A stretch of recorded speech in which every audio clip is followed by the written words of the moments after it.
Okay, in this video I'm going to try to show you how to use your calculator instead of a table to find sine, cosine, tangent, and since we were introduced to the other three, cosecant, secant, and cotangent. Now I've already posted a page that looks like this.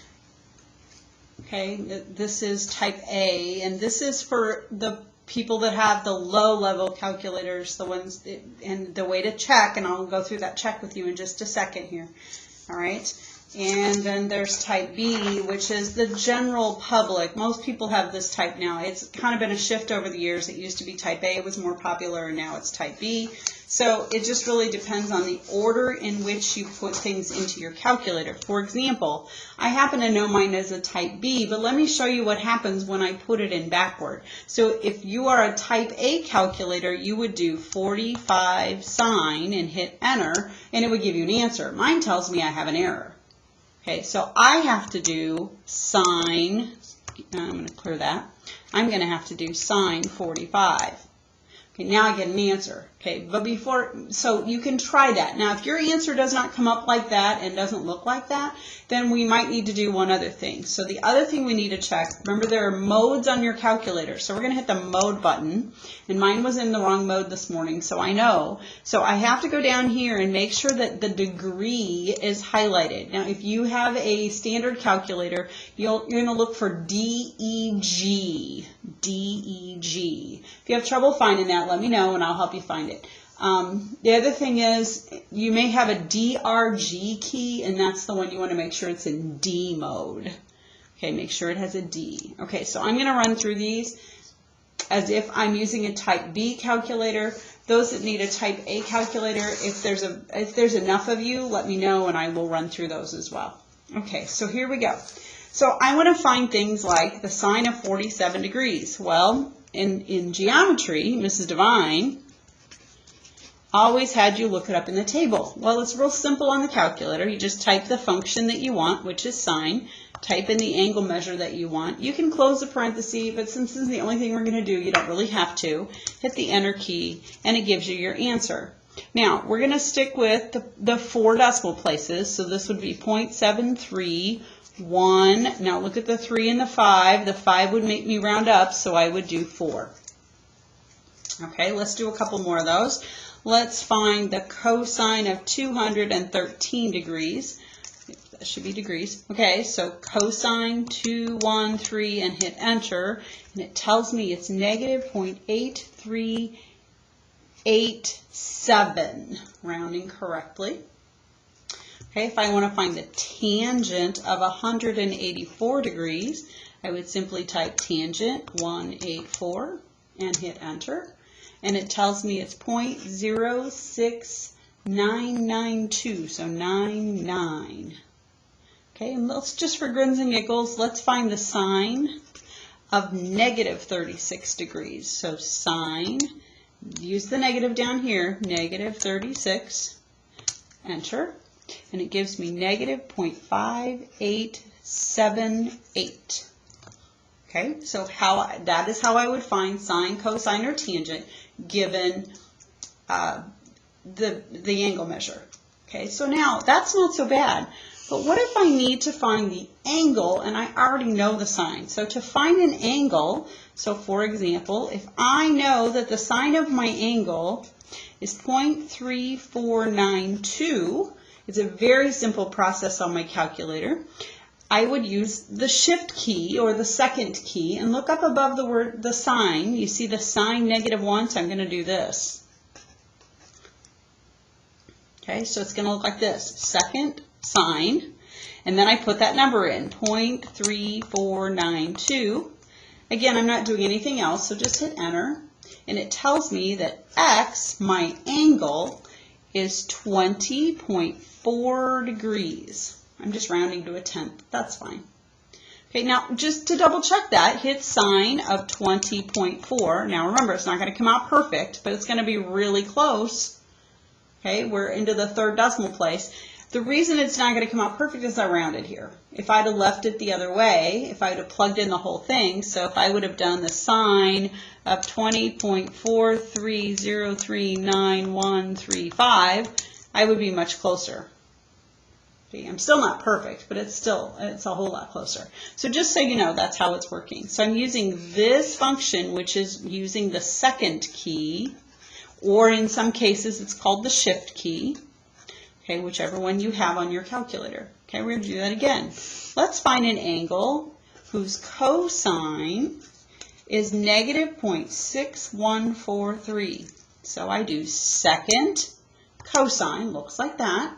I plug in the number, negative 0.6143, and it tells me my angle is 127.9 degrees. Pretty good. Let's do that again. Let's do a tangent one. Let's say the tangent of my angle is 2.3145. So I do second tangent 2.3145, and it tells me my angle is 66.6 degrees.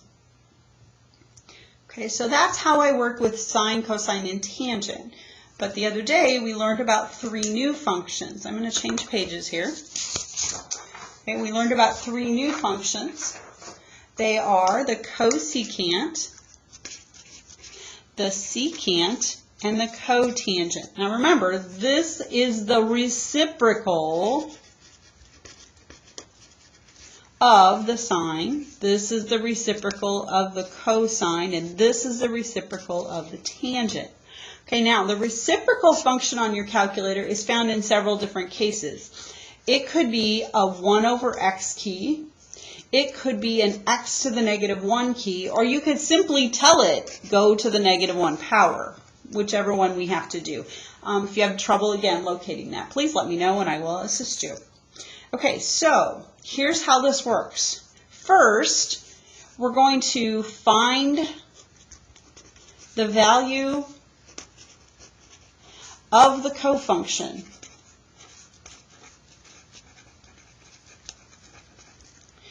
That's step 1. Step 2 is flip it. Okay, so here's how this works. These are the cofunctions. These are the buttons on the calculator.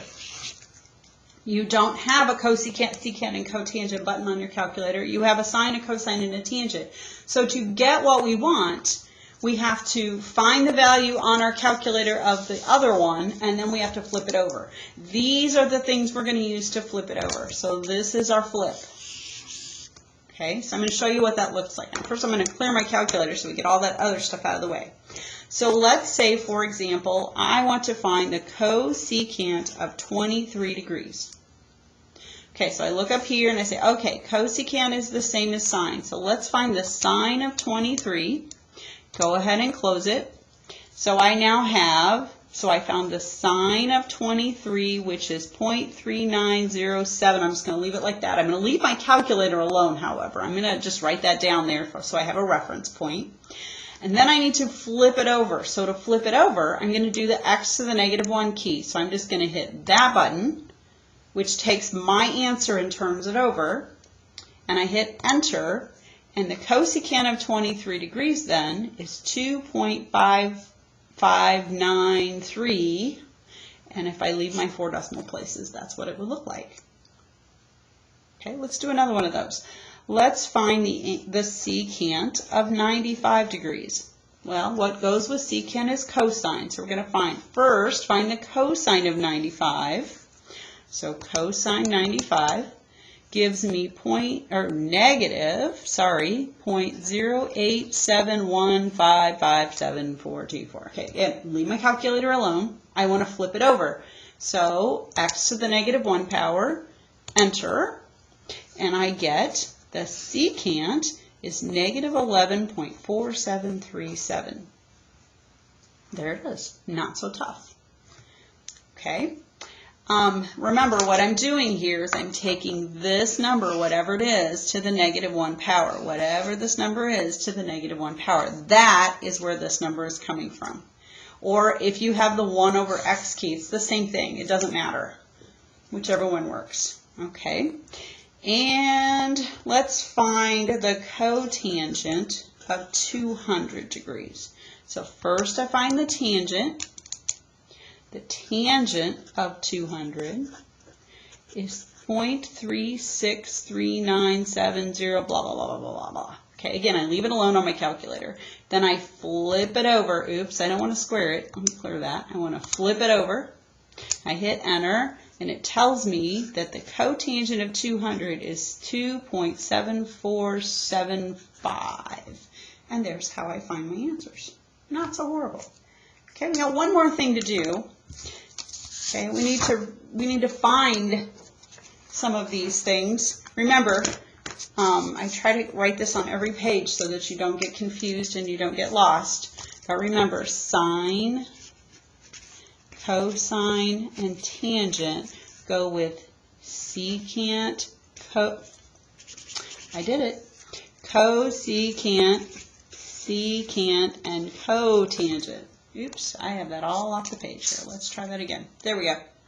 All right, so what if I know the answer and I want to find out what the angle is? So let's say I want to find the cotangent of my angle is 0.7392.